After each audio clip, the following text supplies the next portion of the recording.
President, jeg tar opp forslaget fra Fremskrittspartiet, Høyre og Venstre. KrF sitt forslag, president, har mye godt for seg. Så godt for seg at vi deler de aller fleste argumentene som forslagsstillerne har. Men vi har en annen innfallsvinkel til dette med sosiale boligbygging. Det er ikke bare ideelle aktører, som er såkalt snille aktører, som trenger momsfritak. Det er gjerne også de private aktørene som også kan være snille ved å bygge i privat regi.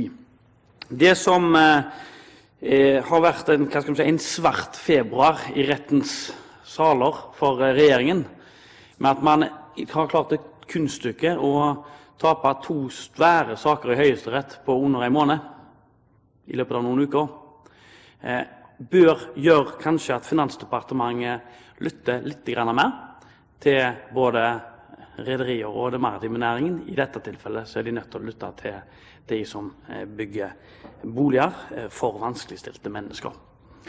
Sånn som departementet har tolket det hittil, og jeg vil jo tro at det er grunn til å tro at mange fortsatt vil mene at det skal stå sterkt, er at det er kun en kommune som skal ha det, eller ideelle organisasjoner. Man har altså i tilfellet Alta, og i mange andre tilfeller, eksempler på at kommuner må lage et byråkrati uten like for å komme inn under momsreglene. Man finner uoffisielle, offisielle og kompliserte dialoger med skatteetaten for å sørge for at boligene får momsrefusjon. Og man opplever altså at i en teoretisk absurd situasjon, at hvis en kommune og en privat utbygger spleiser på å bygge en tomannsbolig for 2 18-åringer, 2 60-åringer eller 2 70-åringer, så vil man i den ene tilfellet få full momsrefusjon, mens man i det andre tilfellet, rett i nabobygg med samme formål, men det er bare tilfeldig hvem som bor i hvilken av boligene, får momsrefusjon. Og provenyen fra staten er nok sikkert motiverende for departementets byråkrater. Men hvis alternativet er at kommunene blir tvunget til å bygge selv, så vil ikke staten få proveny fra momsen uansett. Og derfor må man ha en likebehandling, ikke som går på hvem som bor og drifter tjenesten, men hva bygget som bygges har som formål, og vil ha det i ettertid etter at bygget kom om. Det må være det store utgangspunktet for oss i Høyre. Så er det mange kommuner som har jobbet med boligsosiale handlingsplaner, president, som sier at ja, man trenger flere omsorgsboliger, det er snart løst. Men nå er den store bøyen, som kommunalministeren er vel kjent med, det er et stort mangel på utleieboliger, det er stort mangel på botilbud for rusavhengige.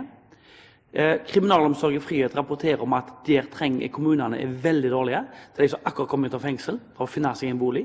Disse må tas. Hvis kommunene bare skal ta dette selv, så får man en kø, for kommunene klarer ikke å prioritere alt på en gang. Hvis de private som nå tilbyr seg å finne løsninger kan bidra kommunen, både holde kostnadene nede, som statistikken viser at private klarer enn når det kommer bare kommunale opplegg, så vil man få en mer konkurranse om det, og man vil kanskje få tilby flere boliger til de som faktisk trenger boliger, enten det er kommunalt eller i statlig regi.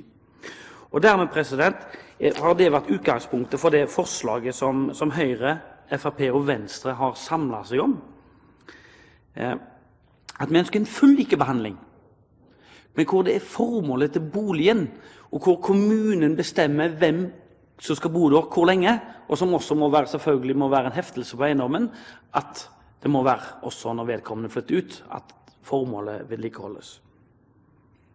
Og derfor legger vi inn en forutsetning at det forutsettes at boligen er en del av kommunenes boligsosiale handlingsplan.